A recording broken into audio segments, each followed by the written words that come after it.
Written, আদালতে এখন বর্তমান কি অবস্থা? আমরা তো শুনলাম যে ওখানে রিমান্ডের অলরেডি সবকিছু হয়ে গেছে, সো আমাদের বিস্তারিত জানান যে কি হচ্ছে।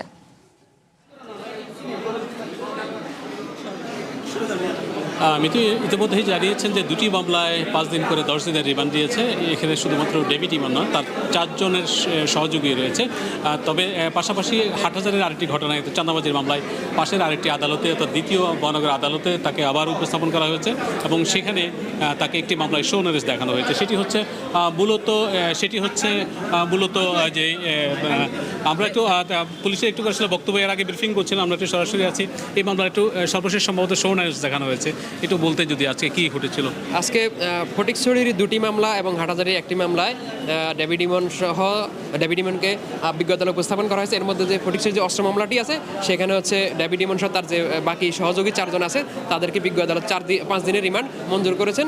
এছাড়াও ফটিকছড়ির যে একটি জামাল হত্যা মামলা রয়েছে সেই মামলায় সে 164 তার নাম প্রকাশিত হয়েছিল, তাকে ওই মামলায় 5 দিনের রিমান্ড বিজ্ঞ আদালত মঞ্জুর করেছেন। দ্বিতীয় যে কোর্টে সেটা কি শো নোটিশ দেখানো হয়েছে? এছাড়াও হাটহাজারির বিজ্ঞ আদালত যে ওইখানে আপনার হচ্ছে বড় দিঘির পারে যে ঘটনাটি ঘটেছিল, আপনারা জানেন চাঁদাবাজির ঘটনা, সেই চাঁদাবাজির ঘটনার এজাহারে ডেভিড ইমনের ফোন নাম্বারটি উল্লেখ আছে, যেখানে বলা হয়েছিল যে এই নাম্বার থেকে ফোন করে তাদের কাছে চাঁদা দাবি করা হয়েছিল।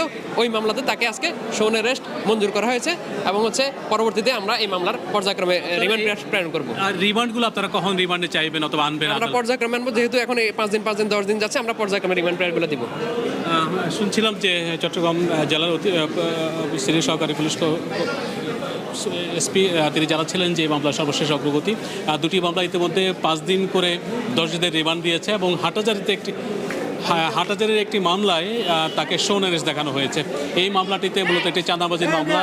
পুলিশ বলছিলেন যে এই মামলাতে একটা ঘটনায় যে তার একটা ফোন নাম্বার, এই নাম্বার থেকে তাকে চাঁদাবাজি করা হয়েছিল, সেরকমই মামলার 164 এবং এজাহারের উল্লেখ, পরবর্তীতে এজাহারের উল্লেখ আছে এবং এই ঘটনার কারণে তাকে এই মামলাতে তাকে শো নোটিশ দেখানো হয়েছে। অর্থাৎ 3টি মামলায় এই মুহূর্তে তাকে সম্পৃক্ত করা হয়েছে।